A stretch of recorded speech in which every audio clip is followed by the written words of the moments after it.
మల్కాజ్గిరి లోక్సభ నియోజకవర్గ ప్రజలకి నమస్కారం. నేను లోక్సత్తా జేపీని, మీ వాణ్ణి, నిరంతరం మీకోసం పోరాడుతున్నవాడిని. మీరే నా కుటుంబంగా జీవితం అంతా గడుపుతున్నవాడిని. నేను మీ అందరి ముందు లోక్సభ ఎన్నికకి అభ్యర్థిగా నిలబడుతున్నాను. ఎందుకు జేపీకి ఓటేయాలి? ఈ ప్రశ్న రావడం సహజం. నా చరిత్ర మీ అందరికీ తెలుసు.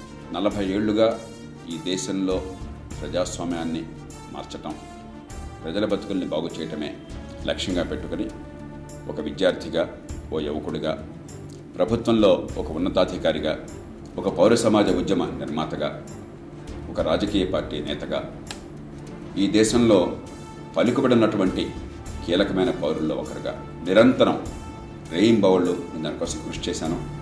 దేశ చరిత్రలో ఎవరూ సాధించని ఫలితాలను సాధించే అదృష్టం నాకు దక్కింది. ఓటర్ల జాబితా ప్రక్షాళన దగ్గర నుంచి, ఎన్నికల్లో అభ్యర్థులు ఖచ్చితంగా ఈవేళ వేయాలని చెప్పేటువంటి అఫిడవిట్ దగ్గర నుంచి, నేర చరిత్ర బయటపెట్టే దగ్గర నుంచి, పార్టీ నిధుల చట్టాన్ని మార్చడం దగ్గర నుంచి, పార్టీ ఫిరాయింపు నిషేధాన్ని బలోపేతం చేయడం దగ్గర నుంచి, జాతీయ ఆరోగ్య మిషన్ తీసుకొచ్చి గ్రామీణ ప్రాంతాల్లో ఆరోగ్యాన్ని బాగు చేసే పరిస్థితి ఏర్పాటు చేయడం దగ్గర నుంచి, పాలనా సమాచార హక్కు కావచ్చు, పార్టీ ఫిరాయింపు నిషేధం బలోపేతం కావడం కావచ్చు, సహకార సంస్థలకు స్వయం ప్రతిపత్తి కల్పించడం కావచ్చు, రాజ్యాంగబద్ధమైన సవరణ ద్వారా, అట్లాగే కేబినెట్ సంఖ్యను కుదించడం కావచ్చు, స్థానిక న్యాయాలయాల ద్వారా, స్థానిక కోర్టుల ద్వారా న్యాయం అందేందుకు ఏర్పాట్లు చేయడం కావచ్చు, ప్రతి ఆఫీసులో కూడా సులభంగా పని కావడం కోసం సర్వీస్ గ్యారెంటీస్ చట్టం తీసుకురావడం కోసం పోరాటం కావచ్చు, రైతులకి రేట్లు రావటం, వ్యవసాయ ఉత్పత్తులకి ఎగుమతులు రావటం, దానివల్ల దేశం ప్రపంచంలో ఈవేళ నంబర్ 1 ఎక్స్పోర్టర్గా ఆహార ధాన్యాలు ఉండటం కావచ్చు. ఇవన్నీ కూడా లోక్సత్తా ఉద్యమము, లోక్సత్తా పార్టీ,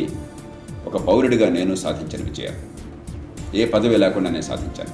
ఈవేళ హైదరాబాద్ నగర ప్రజలకు నేను కోరుకునేది, వర్షం కురిస్తే వరదలు రాకూడదు, మంచినీళ్ళలో మురుగునీళ్ళు కలవకూడదు.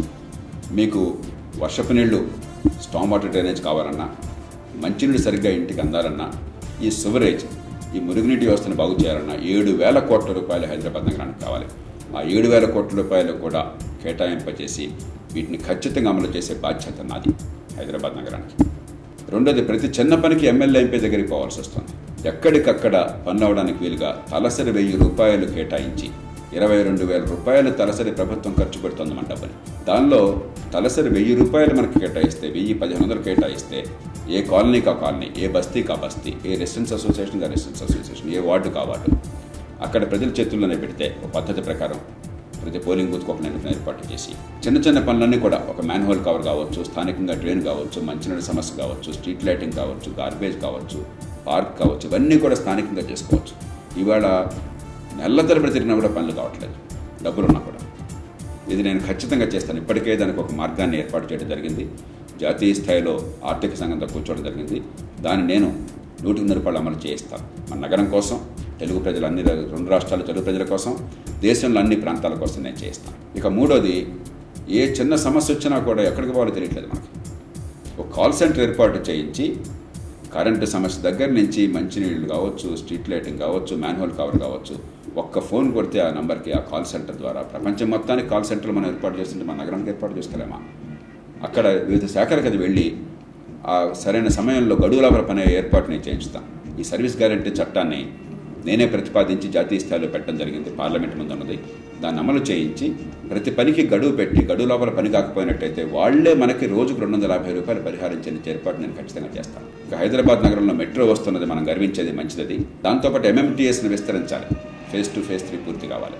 అలాగే రోడ్డు రవాణా సౌకర్యం, ఆర్టీసీ కూడా మెరుగుపడాలి. ఈ మూటిని అనుసంధానం చేసి ఒకే ఏజెన్సీ, ఒకే టికెట్తో, మళ్ళీ కుడి చేయడం చే సంబంధం లేకుండా 3 వేరువేరుగా ఉంటే లాభం లేదు. ఒకే టికెట్తో, ఒకే సింగిల్ ట్రాన్స్పోర్ట్ అథారిటీ ఉండి మనకు రవాణా బాగుండే ఏర్పాట్లు కావాలి. హైదరాబాద్ నగరంలో విద్యుత్తుని, ఈవేళ కూడా కరెంట్ కట్స్ ఉన్నాయి, పరిశ్రమలు మూతపడుతున్నాయి, యువతకు ఉపాధి లేదు. రాష్ట్ర విభజన జరిగినా కూడా హైదరాబాద్ నగర భవిష్యత్తుకి ఏ రకమైన ఢోకా లేదన్న నమ్మకం కలగాలి. అది కలగాలని చెప్పంటే లక్షలాది ఉద్యోగాలను ఇక్కడ సృష్టించాలి. కరెంటు, ఇతర మౌలిక సదుపాయాలతో పాటు పరిశ్రమలు వచ్చే వాతావరణాన్ని తీసుకొచ్చి, మంచి నాయకత్వం అన్నది, నిజాయితీ గల నాయకత్వం, భూ కబ్జాలు చేసేవాళ్ళు కాదు, కమిషన్లు మింగేవాళ్ళు కాదు, దేశాన్ని దోచుకునేవాళ్ళు కాదు, దేశ భవిష్యత్తు గురించి ఆలోచించేవాళ్ళు, యువతకు భవిష్యత్తుని ఇచ్చేవాళ్ళు, ఉపాధి కల్పించేవాళ్ళు అన్న నమ్మకాన్ని కలగజేస్తే దేశం విదేశాల నుంచి పెట్టుబడులు వస్తాయి. దానికి నేను భరోసా ఇస్తున్నాను. ఆ బాధ్యత నేను తీసుకుంటాను. ఇంకా 2 తెలుగు రాష్ట్రాలకు కూడా ఈ 5 ఏళ్లుగా ఇంత గందరగోళం చెలరేగితే నిశ్చలంగా ఉండి, నిష్పక్షపాతంగా ఉండి, అందరికీ న్యాయం చేయడం కోసం నిరంతరం పాటుపడి శ్రీకాకుళంలో కావచ్చు, అనంతపూర్లో కావచ్చు, ఆదిలాబాద్లో కావచ్చు, అన్ని చోట్ల ఒకే మాట చెప్పేటువంటి ధైర్యము, స్థైర్యము, నిజాయితీ లోక్సత్తాకి మాత్రమే ఉన్నది. రాష్ట్ర శాసనసభలో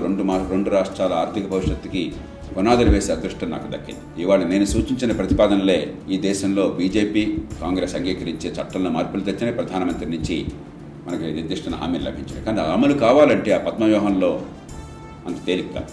దానికి సమర్థులు, విశ్వసనీయత ఉన్నవాళ్ళు, అన్ని పార్టీలు కలపగల వాళ్ళు, పరిజ్ఞానం ఉన్నవాళ్ళు, అనుభవం ఉన్నవాళ్ళు, తెలుగు ప్రజల పట్ల మమతానురాగాలు ఉన్నవాళ్ళు, పక్షపాతం లేని వాళ్ళు అక్కడ కూర్చుని ఈ రెండు రాష్ట్రాలకు న్యాయం చేయాలని చెప్పంటే నేను అక్కడ కూర్చోవాలి. అందుకోసమే నేను మీ ముందుకు ఓటు కోసం వస్తుంది. ఇక అన్నింటినీ మించి జాతీయ స్థాయిలో ఏడాదికి 1 కోటి ఉద్యోగాలను సృష్టించాలి. మన రాష్ట్రంలో, ఉమ్మడి రాష్ట్రంలో ఏడాదికి 10-12 లక్షల ఉద్యోగాలు సృష్టించాలి. హైదరాబాద్ నగరంలోనే కనీసం 2-3 లక్షల ఉద్యోగాలను సృష్టించాలి ఏడాదికి. ఒక సాధారణ శాసనసభ్యుడిగా ఏ అధికారం లేకున్నా 4,000 ఉద్యోగాలు నేను అక్కడ కల్పించగలిగాను. ఈవేళ ఏడాది 1 కోటి ఉద్యోగాలు కావాలంటే ఆర్థిక వ్యవస్థ సమూలమైన మార్పులు కావాలి. దానికోసం మీకోసం గొంతెత్తి పోరాడేటువంటి నాయకులు కావాలి. ఈ రాజకీయంలో ఈవేళ ఎవడికి డబ్బు ఉంటే, ఎవడు నాయకుడు కొడుకో కూతురు అయితే కులం బలమో, డబ్బో, లేకపోతే వాళ్ళ కుటుంబమో చూసుకుని తప్ప ఇంకో రకంగా నాయకత్వం రావట్లా. సమర్థులైనటువంటి యువత నాయకులు వచ్చే అవకాశం కావాలి. ఎవరు దేశానికి పనికొస్తారో వాళ్ళు ఎన్నికయ్యే పరిస్థితులు కావాలి. ఎవరు దేశానికి అపకారం చేస్తారో వాళ్ళు ఎన్నికల్లోకి అడుగుపెట్టే అవకాశం లేకుండా ఉన్నారు. ఇవాళ పరిస్థితులు పూర్తిగా దానికి వ్యతిరేకంగా ఉన్నాయి. ఆ రకమైన రాజకీయ సంస్కరణలు కావాలి. ఇవి సాధించే సంకల్పం, స్పష్టమైన అవగాహన, అనుభవం, చరిత్ర ఉన్నటువంటి వాడిని కాబట్టి ఒక్క గొంతుతో ఎట్లాగైతే ఆంధ్రప్రదేశ్ శాసనసభలో ఒక్కడైనా అందరూ వినే పరిస్థితి కల్పించాము, ఒక్కడైనా మౌలికమైన మార్పులు నాంది పలికాము, ఒక్కడైనా తీర ప్రాంతాన్ని రక్షించుకున్నాము, అవినీతిని బయటపెట్టాము, ఒక్కడైనా 2 రాష్ట్రాల ఆర్థిక భవిష్యత్తుకి మార్గాలు ఏర్పాటు చేశాము. అలాగే ఒక్క గొంతుని నాకు లోక్సభకి ఇవ్వండి, మల్కాజ్గిరిని ఇచ్చేవ్వండి, మీ ప్రతిష్ట పెంచుతాను, మీ బిడ్డల భవిష్యత్తుని కాపాడుతాను.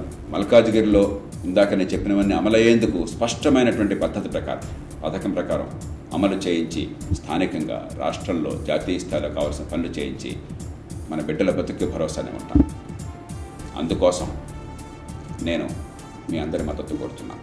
ఈ దేశాన్ని మార్చాలి, మన రాష్ట్రాన్ని భవిష్యత్తుని కాపాడాలి, మన నగరాన్ని ఒక గర్వించే నగరంగా మార్చుకోవాలి, మన పిల్లలకు ఉపాధి కావాలి, మన మహిళలకు రక్షణ కావాలి, మనకి శాంతి భద్రత ఉండాలి. రాజకీయం అంటే కుళ్ళు, రాజకీయం అంటే దోపిడీ, రాజకీయం అంటే అవినీతి, భూకబ్జాలు కాకుండా ప్రతి రాష్ట్రాన్ని కాపాడుకోవాలని చెప్పినట్టయితే మీరంతా కూడా దయచేసి ఏలగుర్తికి ఓటు వేయండి. మీ భవిష్యత్తును కాపాడుకోండి. మీరిచ్చినటువంటి ఆ గొంతుని హైదరాబాద్ నగర ప్రజల ప్రయోజనాల కోసం, ఈ దేశ ప్రయోజనాల కోసం నిరంతరం ఉపయోగిస్తాను.